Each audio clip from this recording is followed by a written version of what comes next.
Okay, back at you with another Ducati maintenance video. We'll be doing the air filter on a 21 937 Plus Monster.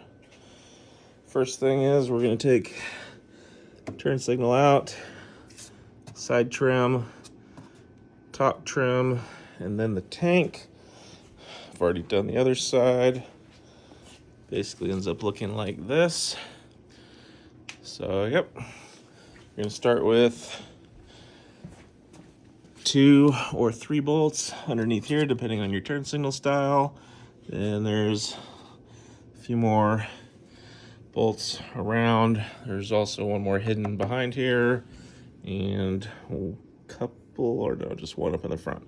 So we're gonna get all those out, get the trim pieces off, and catch up with you in a minute. Okay, now that we got the turn signal and lower trim piece off, there's gonna be 2 more trim bolts holding the plastic on. Okay, next you got to remove the 2 bolts holding this plastic trim piece around. If you have a steering stabilizer like mine, you got to take all that apart. And then you can get down to the bolts that hold the gas tank at the forward location, as well as the 2 in the rear that was under the lower trim.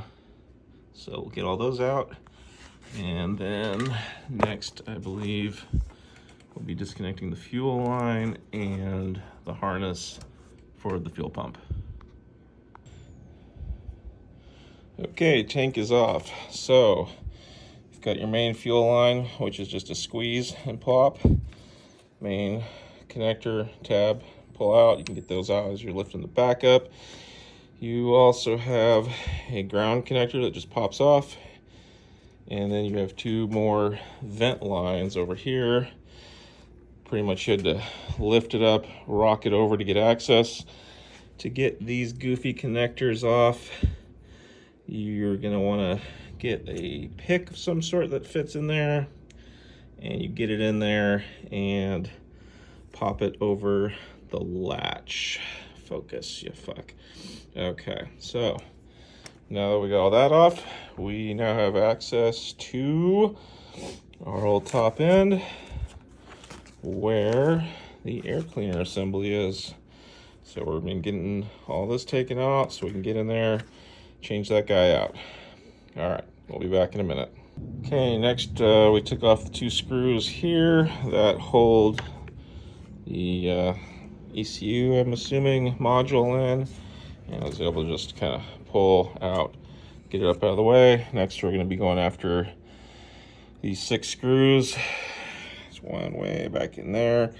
So you're going to need a decent Torx bit set with a Torx bit ratchet to get in there probably safely. So far, everything we've used has been a 4mm Allen or this T20 Torx. All right, come back to you once we get this off. Okay, so got the 6 screws out. These back 2 are pretty difficult but doable. Just got to have something like that, a little bit drive holder, and you can get in there. So that guy just comes off, set that aside, and then the filter lifts out. This has got about 7,000-8,000 miles on it.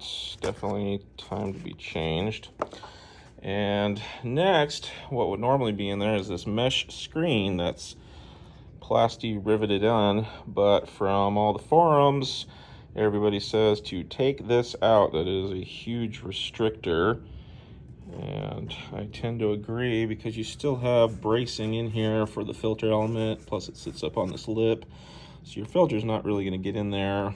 Don't honestly see the point of that, other than it's just going to be another airflow restrictor. So I took a pick, just kind of lifted up forcefully at each of these plastic riveted points, popped off. No going back now, but hey, performance, right?